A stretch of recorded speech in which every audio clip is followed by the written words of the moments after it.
বিএনপির তো এটা বাপের সম্পত্তি না সংবিধান যে বিএনপি চাইলেই এটাকে এদিক ওদিক করতে পারবে। বলে যে সুতিলে ঠ্যাং পইতে না যায়, আপনি যেইখানেই ঘুমান আপনার পা আপনার উল্টা পাশে যাবে। জুলাই সনদ অক্ষরে অক্ষরে শব্দে শব্দে বাস্তবায়ন করা হবে, এই আলোচনা কিন্তু বিগত 100 দিনের বেশি ধরে চলছে আর কি। আজকে জামাত ইসলামীর আমির ডক্টর শফিকুর রহমান বলেছেন যে জুলাই সনদ বাস্তবায়ন করা না হলে রাজপথে আন্দোলনের মাধ্যমে সেটা আদায় করা হবে। আমরা নরম বিরোধী দলও না, আমরা গরম বিরোধী দলও না। এবং তিনি বলেছেন সামগ্রিক সংস্কারের লক্ষ্যে সংসদীয় বিশেষ কমিটি আমরা চাই, এখানে কোনো সংবিধানের আংশিক সংশোধন হবে না, এরকম কোনো কমিটিতে আমরা থাকবো না। এখানে অনেকগুলো বিষয় তো রয়েছে, মানে সরকার তাদের জায়গা থেকে নানাভাবে আসলে বিরোধী দলকে বোঝানোর চেষ্টা করছে। যেই ঘটনাগুলো এখন সাম্প্রতিক সময় ঘটছে সেই জায়গায় আসলে অনেক গুরুত্বপূর্ণ বিষয় রয়েছে যেগুলো নিয়ে আলোচনা করার প্রয়োজন। পুশিন ইস্যু রয়েছে, আমাদের অন্যান্য দেশগুলোর সঙ্গে সম্পর্ক উন্নয়নের বিষয় রয়েছে, যুদ্ধের কারণে নানা সংকটও রয়েছে। সেই জায়গাটিতে গিয়ে আমরা এখনো সংশোধন আর সংস্কারে আটকে আছি। আমরা এগোচ্ছি না পেছোচ্ছি? আসলে পেছাচ্ছেন, আমরা পেছাচ্ছি, কারণ আমরা কি বলে এটাকে, দেশটাকে যেভাবে এগিয়ে নিয়ে যাওয়ার কথা ছিল সরকার সেই জায়গায় এগিয়ে নেওয়ার পথে বড় একটা অন্তরায় সৃষ্টি করে রেখেছে। সেটি হলো যে সরকারের বক্তব্য অনুযায়ী বা সরকারের মন্ত্রীবর্গের বক্তব্য অনুযায়ী ইভেন সংসদ সদস্যরাও যারাই কথা বলার সুযোগ পান, যদিও এই বাজেট অধিবেশনে এটা কমেছে কথা, জুলাই সনদ অক্ষরে অক্ষরে শব্দে শব্দে বাস্তবায়ন করা হবে, এই আলোচনা কিন্তু বিগত 100 দিনের বেশি ধরে চলছে আর কি।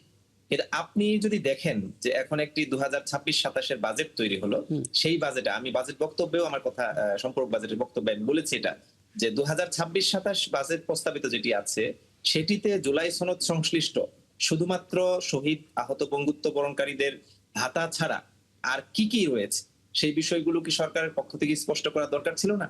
তাহলে যে কথাগুলো বলা হচ্ছে যে স্পষ্ট করে অক্ষরে অক্ষরে শব্দে শব্দে পালন করা হবে, জুলাই সনদ বাস্তবায়ন করা হবে, সেগুলো তো আমি বলবো যে এটি সরকারের এক ধরনের ডিলেমা, বা বলবো যে এটা একটি ভান দেখানোর জন্য, কথা শোনানোর জন্য, মানুষকে কনভিন্স করার জন্য তারা এটি করেছে। তো সেই জায়গা থেকে আপনি জনগণের যদি পালস বুঝে থাকেন তাহলে অবশ্যই জুলাই সনদের পক্ষে থাকতে হবে এবং সরকারের বিরোধিতা করতে হবে। আরেকটি কথা বলি এখানে যে জামাত ইসলামী বা বিরোধী দলে যারা আছে 11 দল, তারা শক্ত বিরোধী দল নয়, তারা শক্তভাবে কথা বলতে পারছে না, দিস ইজ নট রাইট টক। আমি বলবো যে এখানে বিরোধী দল তার সঠিক জায়গায় রয়েছে।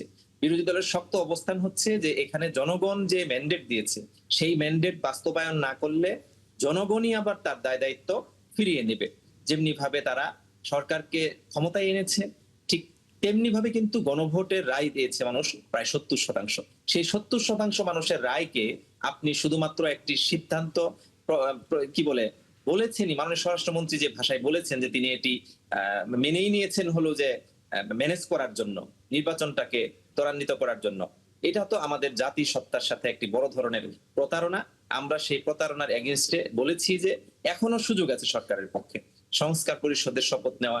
ইভেন সংস্কার পরিষদের শপথ না নিয়েও সরকার যেভাবে বলছে যে তারা সংশোধন করবে, কি সংশোধন করেছে এ পর্যন্ত 2-5টা দেখলে না হয় বিরোধী দলকে বিরোধিতা করে জাতি বা বুদ্ধা মহল যারা আছেন, সাংবাদিক সহ বুদ্ধিজীবী যারা আছেন, তারা হয়তো সরকারের পক্ষে কিছুটা কথা বলতে পারতেন। কিন্তু এখন কি সেই ধরনের কোন স্পেস দেশ এবং প্রবাসে যারা যেখানে জাতীয় আন্তর্জাতিক পরিমণ্ডলে যারা মানবাধিকার কর্মী থেকে শুরু করে বিশ্লেষক যারা আছেন তারা কি মনে করছেন যে এই সরকার জুলাই সনদ বাস্তবায়নের পক্ষে কোন পদক্ষেপ নিয়েছে, সেই পদক্ষেপগুলো এখন পর্যন্ত রাইট ট্র্যাকে আছে? অনেকগুলো পয়েন্ট বলেছেন। আমি সবকিছু নিয়ে নীলুমা চৌধুরী মনে আপনার কাছে আসতে চাই। আমি মনে করতে পারি আপনার সঙ্গে অন্তত 5 থেকে 7টা শো আমি করেছি শুধুমাত্র এই সংস্কার সংশোধন ইস্যুতে। আজকেও কথা বলতে হচ্ছে কারণ খোদ জামাত আমির আজকে বিষয়টা আবারও সামনে এনেছেন এবং তিনি এখন আমরা যতটুকু শুনলাম রাশেদ ইসলাম রাশেদের কাছ থেকে যে সংশোধন আর সংস্কার, এই আলাপের মধ্যে দিয়ে আমরা কেবল পিছিয়ে যাচ্ছি এবং 70% জনগণের যে রায় সেই রায়টাকে উপেক্ষা করা হচ্ছে এবং দিন শেষে জাতির সঙ্গে প্রতারণাও করা হচ্ছে। একটু কি বলবেন আসলে তেমনটা কি ঘটছে? আসলে প্রতিদিন না একটা কথা বলতে বলতে এখন আর ভালো লাগে না। এটা তাদের কাছে ভালো লাগে, দেখেন জিনিসটা তো একই। গ্রামে একটা কথা বলে যে রাশেদের বাড়িও আমার ওইখানেই, ওর বাড়ি যেখানে আমার বাড়ি ওইখানেই, তো সে বুঝবে। বলে যে সুতিলে ঠ্যাং পইতে না যায়, আপনি যেইখানেই ঘুমান আপনার পা আপনার উল্টা পাশে যাবে। তো এই যে এটা নিয়ে এতবার বলা জিনিস কিন্তু ঘুরিয়ে ঘাড়িয়ে একই হয়। যেমন ধরেন আপনার 133টা আপনার অধ্যাদেশ আছে। 133টা অধ্যাদেশের ম্যাক্সিমাম গুলো কিন্তু পাশ হয়ে গেছে। আর যেগুলো পাশ হয় নাই সেগুলো বলা আছে যে আবারও চুলচেরা হিসাব করে বাকিগুলো পাশ করা হবে, বা আবার তোলা হবে সংসদে। এবং যেগুলোতে আপনার নোট অফ ডিসেন্ট ছিল সেগুলো আবার এগেইন আলোচনা করা হবে। যদি সেটা 2/3 মেজরিটির ভোট পায় তাহলে পাশ হবে, নইলে হবে না। এটা কিন্তু সংস্কারের আলোচনা যখন আলী রিয়াজ সাহেব সব দল নিয়ে করছিলেন তখনই কিন্তু এই ধরনের বলা আছে। কিন্তু আলী রিয়াজ সাহেবরা চিটিং করেছে জাতির সাথে, সেটার জন্য তো বিএনপি দায়ী না। তারা যে নোট অফ ডিসেন্টের উপর সিগনেচার গুলো নিয়েছিলেন দেখানোর সময় কিন্তু তারা সেটা দেখান নাই, গেল এটা। আর যেটার কথা বলছে গণরায়ের কথা, যে সেটা তারা আমরা চিটিং করেছি কিনা, আমরা এখানে চিটিং করার কেউ না। গণরায়কে যদি আপনি ধরেন 3 কোটি লোক ভোট দেয় নাই, গণরায়ের এগেনস্টে ভোট দিয়েছে, না ভোট দিয়েছে। 6 কোটি লোক ভোট দিতেই যায় নাই, তার মানে কি 9 কোটি লোক আপনার এটার বাইরে, এটার বাইরে। এখন আপনি আসেন ওইখানে, তাহলে সংখ্যাগরিষ্ঠ কে হলো? এটা 1 নাম্বার। 2 নাম্বার হচ্ছে আপনার সংবিধানে এটা নাই। এই সরকার চলছে সংবিধানে, এর আগের সরকারও 106 ধারার মধ্য দিয়ে চলেছে। সো সংবিধানে যদি এটা একদমই না থাকে তাহলে এটা সংবিধানের সরকার কিভাবে সংবিধান বহির্ভূত জিনিসকে জোড়া দিতে পারে? বিএনপির তো এটা বাপের সম্পত্তি না সংবিধান, যে বিএনপি চাইলেই এটাকে এদিক ওদিক করতে পারবে। বিএনপি এটা ইচ্ছা করলেই পারে না। 3 নাম্বার, এখন হয়তো রাশেদ বলবেন যে আপা তাহলে তো সালাউদ্দিন সাহেব নিজেই স্বীকার করেছে। হ্যাঁ, আমি অস্বীকার করব না। সালাউদ্দিন সাহেব বললেই যে সংবিধান উল্টো হয়ে যাবে তা কিন্তু না।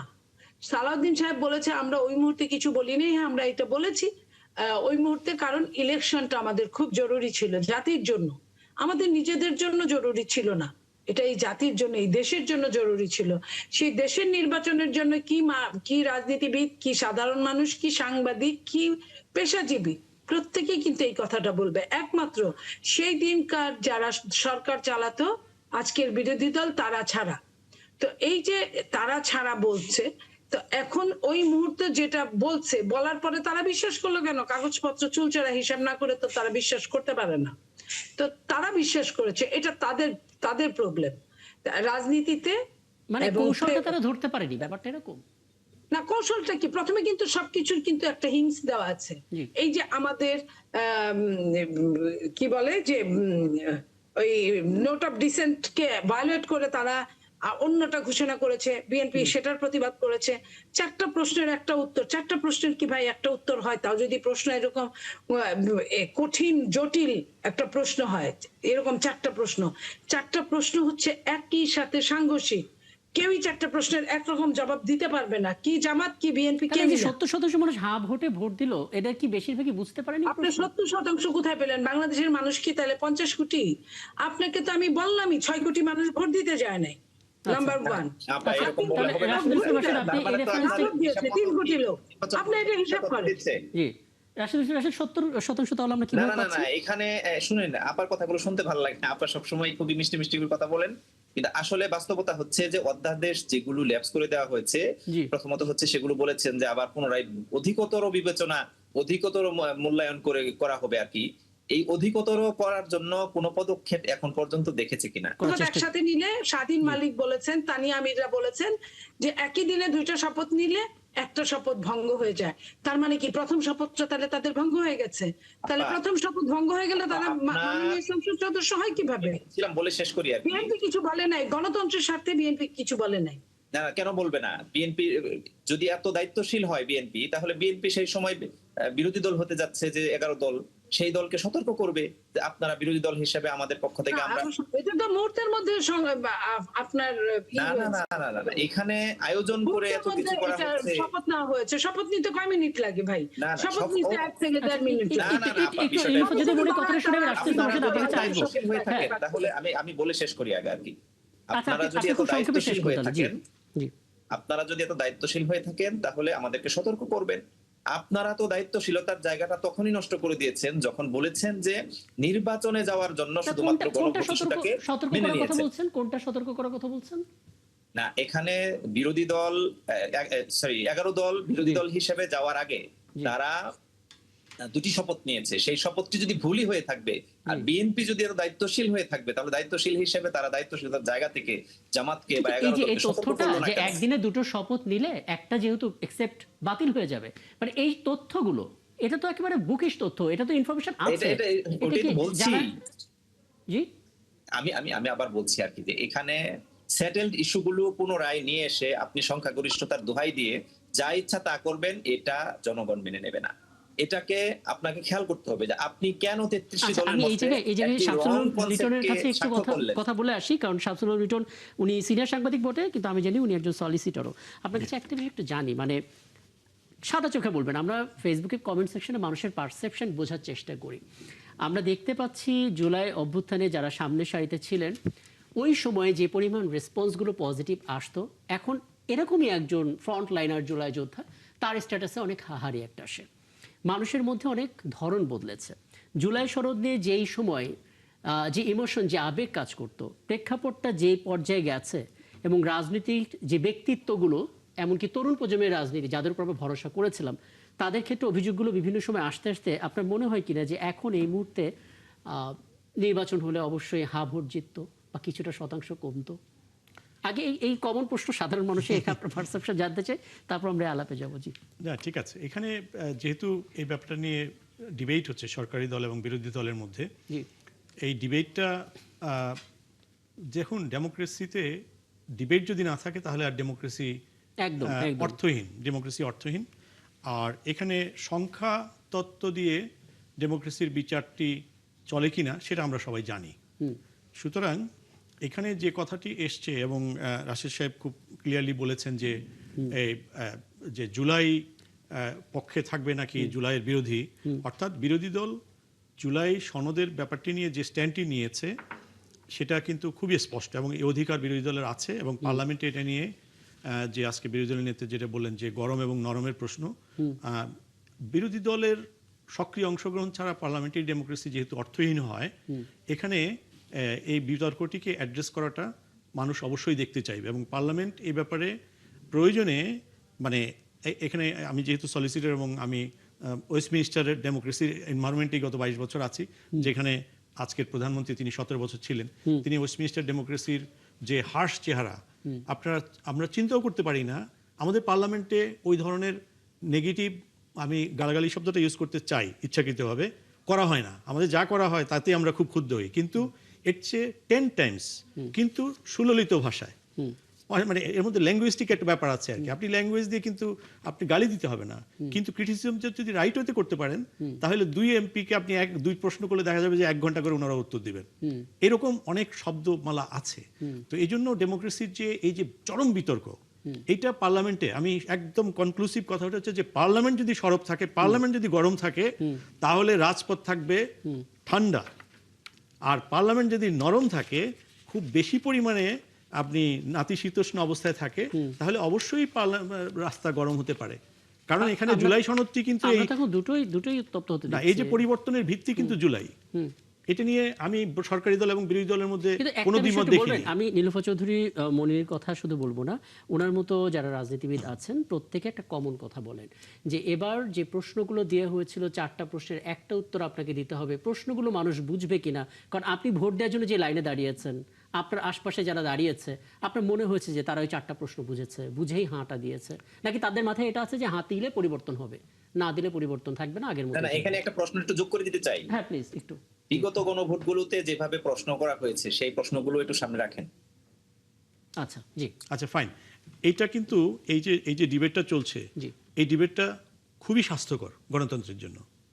কিন্তু এর মধ্যে অস্বাস্থ্যকর কোনটি হয়, যখন এক দল বলবে যে আমি এটার জন্য করছি, আরেক দল এবং এটা যারা বিশ্বাস করবে না তারা হচ্ছে এটার বিরোধী। মানে এটার বিরোধী এই কথাটা কেন আসলো? যখন প্রধানমন্ত্রী বলবেন যে অক্ষরে অক্ষরে পালন করা হবে, তখন বিরোধী দলের কিন্তু একটা সুযোগ এসে গেল যে অক্ষর অক্ষরে কিভাবে পালন করা হবে। ওকে, তাহলে অ্যাডমিসিবিলিটি হিয়ারিংটা আমরা আমরা আমরা প্রধানমন্ত্রীকে বিরোধী দল দাবি করতে পারে যে 5 আওয়ার্স আর 10 আওয়ার্সের একটা গ্রহণযোগ্যতার প্রশ্ন শুনানি হতে পারে, তাই না? এটা একটা স্ট্যান্ডার্ড প্র্যাকটিস, কারণ এটা কোর্টে খুব প্র্যাকটিস হয় সাধারণত। কোনো আবেদন যদি একটু জটিল হয়, তাহলে এটা আদৌ হিয়ারিংয়ে যাবে কিনা অ্যাডমিসিবিলিটি হিয়ারিং হয়, এবং আমাদের কোর্টে হয়। মানে গ্রহণযোগ্যতার প্রশ্নে শুনানি বাংলায় আর কি।